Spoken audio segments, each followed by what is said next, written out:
Something as simple as where you put your raked leaves has a ripple effect on water quality. Try and keep that stuff out of the gutters and out of the storm sewer system, because that essentially is just nutrients that would go into the lake. The leaves would decompose. All those nutrients would be released and allow the growth of algae and what have you. Such undesirable elements like algae don't do our waterways any favors. The algae, being a living organism, depletes the oxygen in the water, and that's not good for the larger animals in the water, such as the fish. All cities in the northwest suburbs take proactive steps throughout the year to keep yard waste and other pollutants from getting in the water. New Hope's operations manager Paul Kuhn talks about what they do.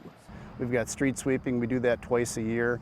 We inspect all of our ponds, our inlets, and our outlets.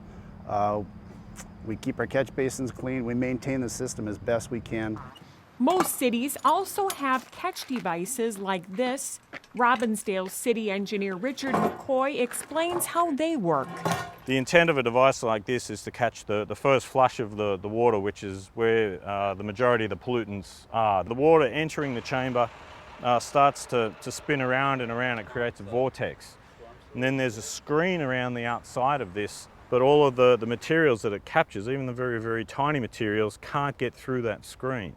In Golden Valley, what looks like picture-perfect landscaping also serves as rain gardens just outside City Hall.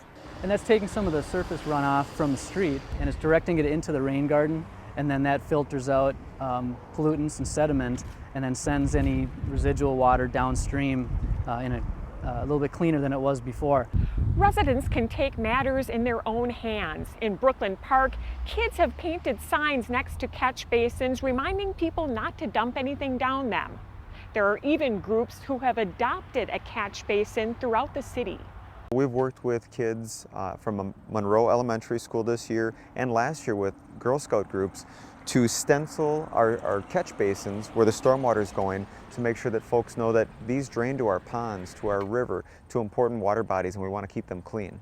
Depending on the chemical, just a few drops can contaminate hundreds, if not thousands of gallons of water. So again, it's important to keep all of that material out of the stormwater. Some additional reminders: the Maple Grove Yard Waste site accepts leaves and other materials through late November, and be sure to use phosphorus-free fertilizer on lawns. Most of our cities have been well ahead of their time when it comes to stormwater management. That's good news considering the big picture. We maintained our storm sewer system long before we were regulated by NPDES, National Pollutant Discharge Elimination System, which the EPA dictates all municipalities how they maintain their storm sewer system. We've been doing this long before we're actually told to. So everything that drops onto New Hope goes into the Mississippi River.